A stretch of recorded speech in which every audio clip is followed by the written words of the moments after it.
আগামীকালকে যেহেতু ঈদ উল ফিতর, ঈদের রাত্র খুবই গুরুত্বপূর্ণ রাত। ঈদের রাত কি খুবই গুরুত্বপূর্ণ রাত। এই রাতের মর্যাদা আল্লাহ তাআলার কাছে অনেক অনেক বেশি। আল্লাহ তাআলা যতগুলো রাতকে সম্মানিত করেছেন, শবে কদর, শবে বরাত, দুই ঈদের রাত, জুমার রাত, এইগুলোকে আল্লাহ পাক কি করেছেন? সবচেয়ে বেশি সম্মানিত করেছেন। ঈদের রাতে আল্লাহ তাআলা অসংখ্য গণিত মানুষকে আল্লাহ তাআলা মাফ করে দেন, বলেন সুবহানাল্লাহ। তো আজকের রাত যেন ইবাদত মনে হয়, কি হয় ভাই? ইবাদতময় হয়, গুনাহমুক্ত যেন থাকতে পারি। আল্লাহ পাক তৌফিক দান করুক, সকলে বলে আমিন। আগামীকাল ঈদ, ঈদের দিনে কিছু সুন্নত আছে। কি আছে? সুন্নত আছে। 1 নম্বর সুন্নত তো হচ্ছে গোসল করা। কি করা? গোসল করা। 1 নম্বর সুন্নত গোসল করা। গোসল আমরা উত্তমভাবে গোসল করব।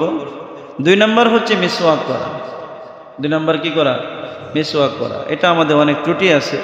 হ্যাঁ, একটা মিসওয়াক যদি আমরা সাথে রাখি অথবা বাথরুমে রাখি, ব্রাশ যেখানে থাকে সেখানে রইল, কি করলাম?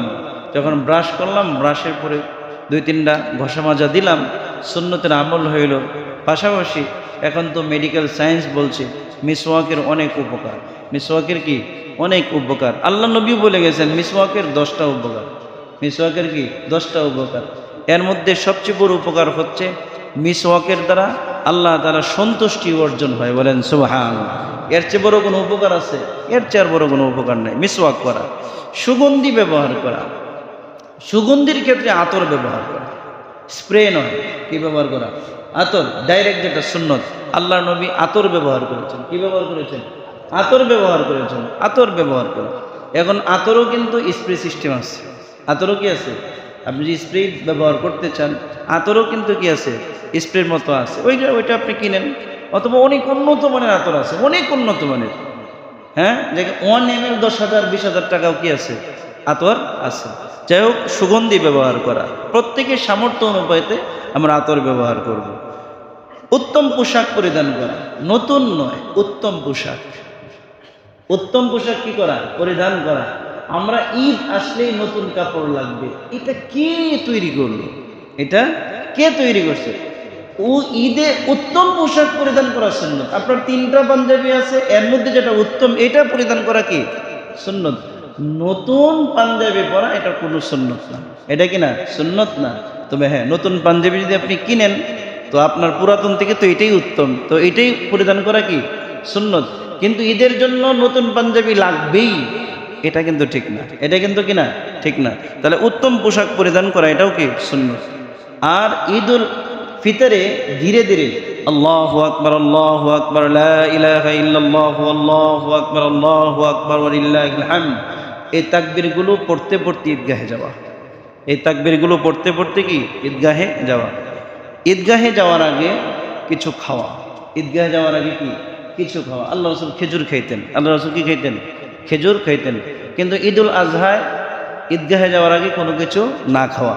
ঈদুল আজহার দিন কি ঈদগাহে যাওয়ার আগে কোনো কিছু না খাওয়া। কুরবানির মাংস দিয়ে কি করা? সর্বপ্রথম উপোস ভাঙ্গা, ফিতরা আদায় করা। ঈদগাহে যাওয়ার আগেই সমস্ত ফিতরাগুলো আদায় করে দেওয়া। পায়ে হেঁটে যাওয়া, যে সুস্থ মানুষ যারা আছেন পায়ে হেঁটে যাবেন, অসুস্থ মাজুর যারা আছে তারা তো যানবাহনেই যাবে। এক পথে যাওয়া, অন্য পথে আসা। আমরা যারা এলাকায় আছি, এক পথে গেলাম, এদিক দিয়ে আমরা অন্য পথে আসলাম, অথবা এদিক দিয়ে গেলাম অন্য পথে আসলাম, কি হয়ে গেল? সুন্নত আদায় হয়ে গেল। কি হয়ে গেল ভাই? সুন্নত আদায় হয়ে গেল। আচ্ছা, 2 নম্বর হচ্ছে আমাদের আরেকটি সুন্নত হচ্ছে ঈদগাহে গিয়ে কোনো নামাজ না পড়া। এটা আমরা অনেকেই ভুল করি।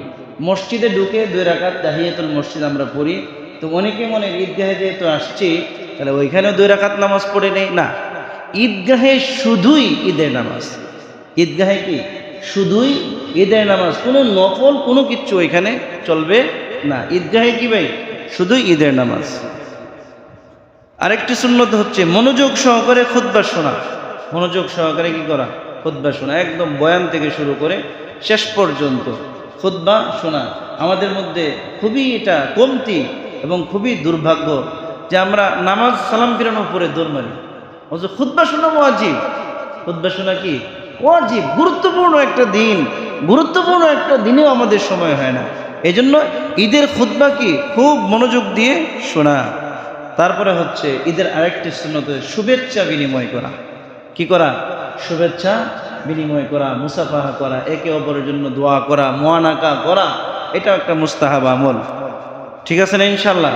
এই সুন্নতগুলো আমরা স্মরণ রাখবো। পাশাপাশি আরেকটি সুন্নত হচ্ছে সহমর্মিতা প্রকাশ করা।